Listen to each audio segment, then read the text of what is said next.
A dog barks when his master is attacked. I would be a coward if I saw that God's truth is attacked and yet would remain silent.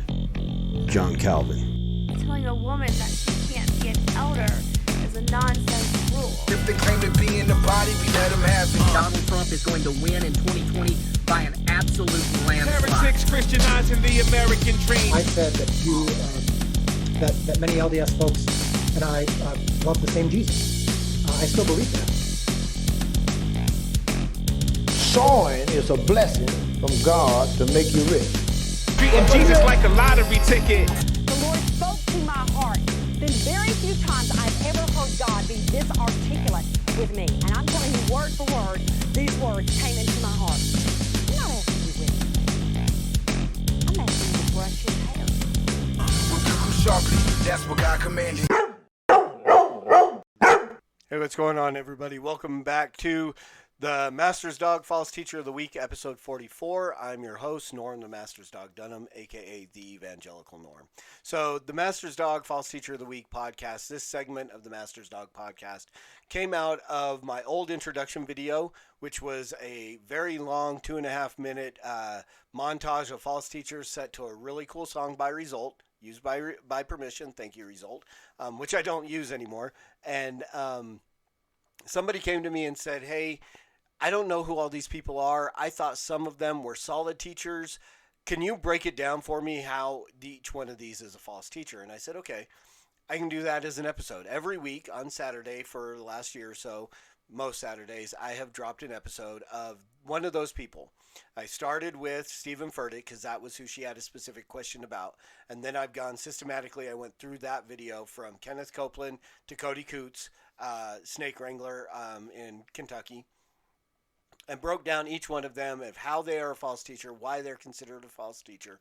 And again, we covered all kinds of bases. We didn't just, it's not just, Mormons or, prosperity preachers or anything. I threw in atheists, I threw in New Agers, I threw in Donald Trump, was in there as well. So that's where this came from. And so I'm continuing on. I've got some new false teachers in this montage video. I actually have the ability to take and add the person from the current week in there, which I just did this week. So it took a little more production time on my part to actually put this all together. A little video clip from another interview that I want to discuss. So that's why I'm dropping this so late. It's later in the afternoon than usually I do this episode. So all that being said, this week's False Teacher of the Week, episode 44, is Dallas Jenkins. So I was kind of hesitant to do this video. I tried to give this guy the benefit of the doubt as much as I could. Because for those of you who don't know who Dallas Jenkins is, he is the creator of a very successful television show. Not really a TV show, it's kind of an app show, an internet-based, but intended to be like hour-long episodes, TV series kind of thing, called The Chosen, which is essentially not supposed to be simply about the life of Jesus, although the guy that he's standing next to here plays Jesus. I know I'm going to get my comments from my brothers who are super duper reformed, and this is a second commandment violation. Understand? Great. We'll deal with that another time. But so he's created this show. I saw it. I knew. Somehow I came across a video that he did, years ago, talking about it. Not even, when it was just a concept in his mind. And then a few years later, when I saw it was finally coming out, I downloaded the app. I watched the episodes. I paid money so that other people could do it. I put everything I had, and then I did an episode of Let Me Tell You, or one of my podcasts, where I endorsed it. And I said, this is a great show. I don't think I was doing unsolicited yet, so it wasn't part of that, which is what that show is about. And I haven't done it unsolicited in a while. I'm due for a few. Keep watching out for those. So, selfish plug. But I had done a review and gave it rave reviews. And then I saw a year ago today, in fact, he did an interview with David Snell from Saints Unscripted, who we are all very, very familiar with if you're a frequent watcher of the Master's Dog podcast or listener. David Snell is a host over at what was known as the Three Mormons, is now Saints Unscripted. He is their kind of main theologian guy who does the faith and belief segment of that podcast. So they did an interview, and basically this is what he said. This is a screenshot from that episode where Dallas said, talking about, here's the background, that VidAngel, which is the distribution company for The Chosen, is LDS owned. It is owned by LDS people. So many people involved in this. The set that they used for the second season, much of the second season is located here in Utah, owned by Mormon people. So he said, basically, we love the same Jesus. When he said that, I called him out. I did another episode. I renounced my endorsement of the show, told people they shouldn't watch it until Dallas is willing to come out and repent and make very clear who is the Jesus that you are presenting in this TV show, The Chosen. Because if you're going to maintain that you love the same Jesus as the Mormons, then you're presenting a false Christ. This is what is qualifying him as now as a false teacher, and I'm not being hesitant about it anymore. So, amazingly enough, since this is a year ago today, and 2 or 3 days ago, he did another interview with David Snell again, and he doubled down.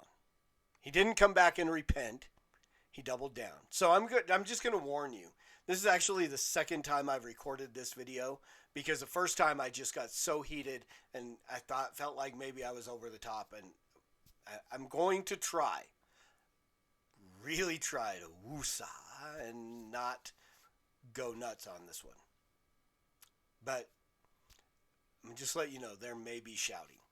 I'll try to back away from the microphone when I do, so I'm not busting anybody's eardrums. But there may be shouting. So all that to say, here is Dallas Jenkins with our friend David from Saints Unscripted on another Saints Unscripted interview. I'll just say, yeah, it's been quite a ride. And it all came out of my conversation with you. I said that you, that many LDS folks and I love the same Jesus. I still believe that. It's gotten me in a lot of trouble, but I. Okay. So there you go. His own words. I'm not putting words in his mouth. I'm not twisting what he says. I'm not taking what he said out of context. His own words. I said the LDS people, many LDS people, and I love the same Jesus. I still believe that. Okay, right now, period, we can safely call Dallas Jenkins a heretic. There you go. False Teacher of the Week, number 44, Dallas Jenkins. I still believe that, and I'm not. I have a bit of a superpower in that I don't really care.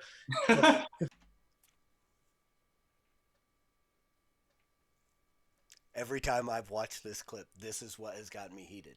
This is what has caused me to shout, and I'm going to try. You don't care, Dallas, about the most important aspect of this whole thing. You are making a TV show to present to the world Jesus and the people that he chose to follow him. You're using Calvinist elective language, reformed language. Maybe you don't know it or not. But you're trying to present this about the people that he has chosen, and the Jesus you are presenting is this, you are making the claim that it's the same Jesus as the Mormons, and you don't care. If something that I say that I passionately believe is criticized. Something you say that you passionately believe. So not only do you believe it, you passionately believe that you and the LDS people love the same Jesus. And this is the Jesus that you are presenting a show about.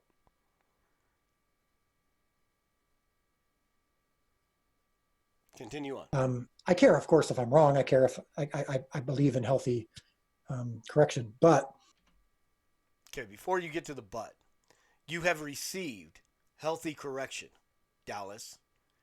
Obviously, you don't care if you're wrong. Here's the bottom line. Here's where you may call me into I'm speculating or whatever, but here's the deal. You are afraid to offend your distribution company by calling them out to say that the Jesus of the Bible and the Jesus of Mormonism are strikingly different. It's all about the almighty dollar, isn't it, Dallas? This is what it comes down to. I mean, I can tell you there are other companies out there. I would encourage you to contact the guys from Lore. Marcus Pittman, John Speed. Contact them.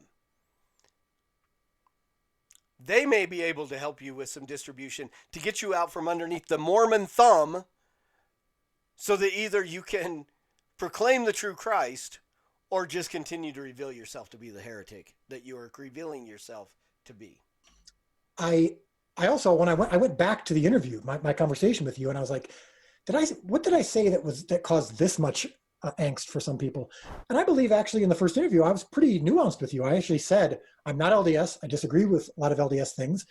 It's just that the people that I know, at least the majority, especially when we're talking about Jesus of Nazareth, Jesus of the Gospels, we love the same Jesus. We may have some strong differences of opinion, and you may. Okay, so you were nuanced about other things.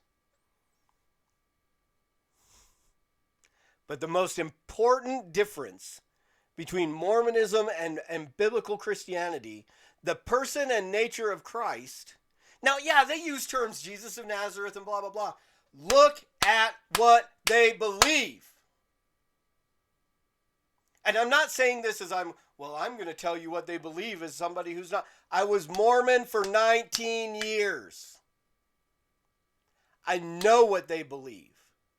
I know what I was taught about who Jesus is. And it is not the Jesus of the Bible. Jesus is not eternal. He is the spirit, the Mormon Jesus is not eternal. He is the spirit child of Elohim and one of his spirit wives. He is the literal spiritual brother through sexual intercourse, spiritual sexual intercourse, whatever that looks like, of Lucifer and you and me and everyone else. He is not, as he proclaims himself to be, our creator. As he revealed himself in the Bible, as John in chapter 1 says, that through him all things were created. You, me, Lucifer, the planet, the stars, the quasars, and so on, all those things were created by him. According to Mormons, those were created by somebody else, and all he got to do was organize some material with Michael the Archangel and do some stuff, but he is not eternal. He is not from eternity to eternity. He is not from everlasting to everlasting. He's not the Alpha and the Omega. He's like the Theta, and maybe, he could be, who knows if he gets to Omega or not. But he is not the beginning. He's got a grandpa, and there's a grandpa before him, and a dad, and an eternal regression of gods. He's not the God. Right, Dallas? So whether or not these people say the name Jesus of Nazareth, it is a completely different Christ. Yeah, you may believe some things about Jesus before the Gospels, and particularly after the Gospels, but I believe that I have come to know deeply some LDS folks that I would die for, that I would crawl on glass with, that I have crawled on glass with for this project, and who share my belief to make the authentic Jesus known to the world. Obviously not. This is why friendship evangelism is garbage. This is why friendship evangelism doesn't work. Well, you got to earn their respect to speak the truths to them and then be their friend. Once you become their friend, you don't want to offend them, and this is exactly where Dallas finds himself. He's afraid to offend these people for whatever reason, whether it's to lose friendships or to lose money or whatever. And now he's in a place where he cannot or refuses to actually look at the differences. Well, we may believe a few different things between this and that and blah, blah, blah. No, Dallas, they are huge, gaping gaps to be redundant. Huge gaping chasms, that's what I wanted to say, between what the Bible teaches about who Christ is and what Mormons believe who Jesus is. And if it's a different Jesus, then they're actually really bad because they're working really hard to get this show out to the world. And so if it's part of some really big con, it's a... But here's the problem, Dallas. Here's the problem with this, is that you are not refuting them. You're letting them lead the narrative. We believe in the same Jesus. So what you're saying is, whoever these Mormons say that Jesus is, this is who I'm presenting. You're not coming out and going, no, they're wrong about Jesus. This is the Jesus that I am authentically trying to present, and I'm not. None of these things. Have you ever had Jesus in this show say, I am eternal? That before Abraham was, has he got to that point yet to say before Abraham was, I am? Which even the Mormons will learn how to spin. Have you had the Jesus in here say, I created Lucifer, I'm not his brother? Have you had him say to the people that he's following, I am your creator, not your big brother? In the whole literal, physical, spiritual, sexual intercourse sense. Have you had him do that? So no, you're just presenting a Jesus and you're letting them tag their Mormon moniker onto it without any kind of refutation. really bad one because all part of our plan. The only one doing a bad job here is you, Dallas. Yeah, it would be. You're doing a really poor job of it. So much of my relationship with the LDS folks has been absolutely beautiful, and we've all been unified in the Jesus that I'm portraying. That was a really long answer to your question, but you have unified the Jesus you're portraying with the LDS definition by your refusal to renounce that LDS definition. This is a huge topic, and it's very important to loved it. And I think a lot of it comes down to perspective. I heard you in the other interview. I don't know if we talked about this in our previous interview, but if we both have a mutual friend, but you think he's 5'2" and I think he's 5'6", are we talking about a different person, or do we just have different understandings of the same person? And so I get that. This is the next place where I have gotten very, very heated, and I'm going to try not to shout.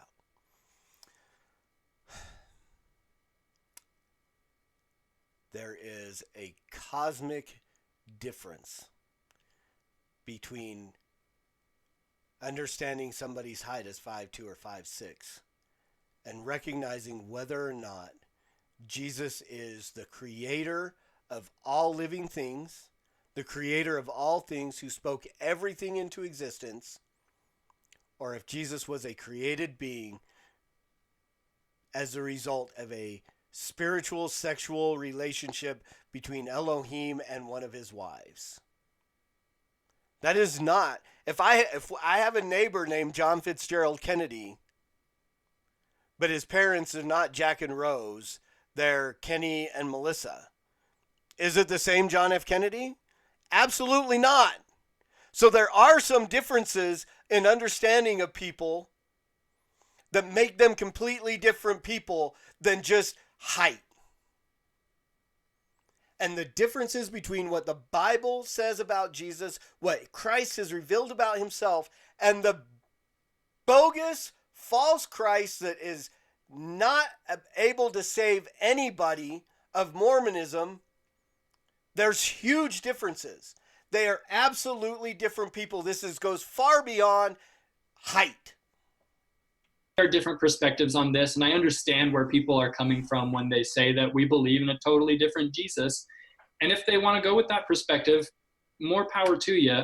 But I tend to agree with you that I think that obviously we believe different things about Jesus, but I think that we unify. I'm sorry, I didn't mean to cut you off, but I personally think, I gotta be careful when I say this, but I personally think that the phrase I got to be careful when I say this. Now you're worried about not saying something wrong? And what he's about to say is pretty darn offensive. So get ready. We believe in a different Jesus is just intellectually simple. And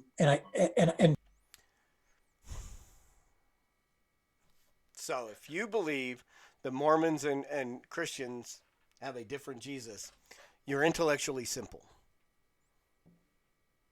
Let's go watch Dallas. Let's support Dallas's show. He thinks you're intellectually simple. I think he's intellectually dishonest. But yeah, there you go. You're simple.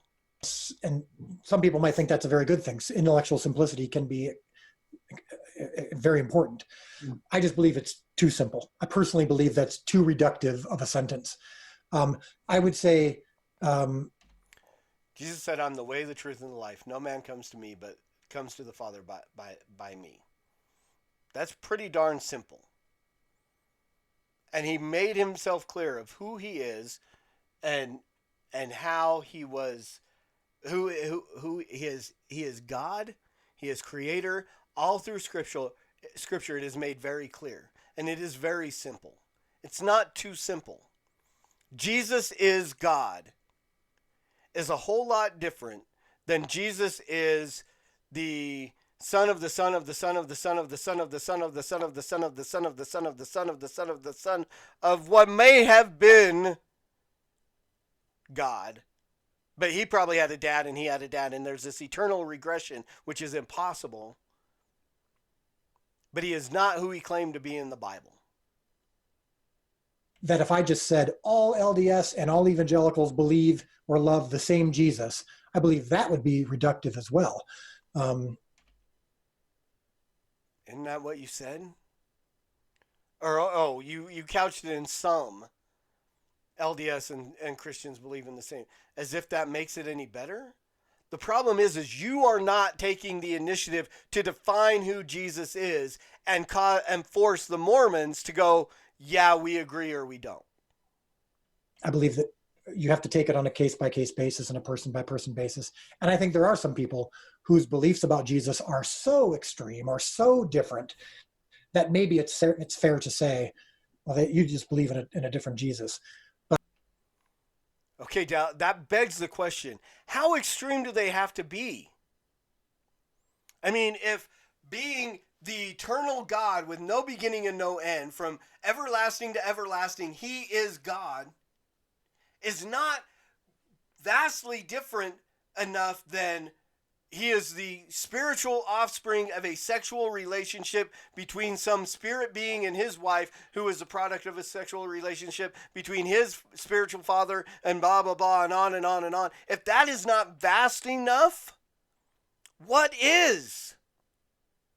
What is vast enough, Dallas, that you will say this is a different Jesus?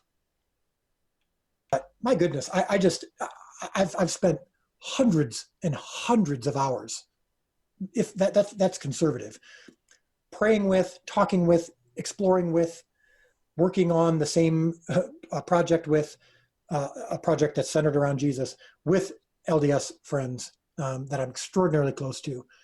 And see, there we go. Again, we're back to that whole thing of, I don't want to offend my friends, so I am going to offend God. I'm going to be ashamed of who Jesus is because I don't want to offend these people for whatever reason. It's hundreds of hours. I've spent hundreds of hours with the family that I belong to. Years, 47 years with people who believe in the LDS Jesus, and I'm not afraid to tell them that they're wrong and that it's a different Christ. You've spent hundreds of hours and suddenly you're not willing to speak up for the truth? And the notion that they believe in a completely different Jesus is foreign to me. I've met some people who do believe in a different Jesus, but I can't speak for everybody. I'm just speaking for my experience. Yeah, and you know what? I think it's exactly that nuance that I appreciate so much, because it's taking. I think you. All right, so that's the end of that. Whew. So there you go, guys. I mean, I can't make it any more clear. This is probably the longest episode of False Teacher of the Week I've done. I try to keep these things around 15 minutes, but this one just had to go. And I can't make it any more simple. The picture that you're looking at, I'm going to leave it there. Usually I drop it down, but I'm going to leave it up. because this is important to understand, that the Jesus of the Christian world, of Christianity, of Orthodox Christianity, is vastly different than the Jesus that is presented, the counterfeit that is presented by the Mormon church. And we have to recognize that. So again, I would encourage you to share this and let your friends that love the chosen know that this man is a false teacher, that the Jesus, until he is willing to come out publicly and say, the Jesus that I am representing in this film is not the same that is in the Mormon church, then do not support it. Take back your endorsements. Don't support this until Dallas is willing to admit to the truth or concede to the fact that he's a false teacher, and then we should absolutely not support this project. Other than that, I don't have any strong feelings about it. I hope this was helpful for you guys. Again, long episode. Thanks for sticking it out with me. If you like it, hit the subscribe button, hit the like button, hit the share button. Leave us a review wherever you listen to the podcast, Google, whatever. Subscribe over on Gab TV if you're watching us over there. Help us to reach more people with the message of the Master's Dog podcast. So thank you all again, as always. Preach the gospel at all times. Use words. They're necessary. Until next time, Soli Deo Gloria.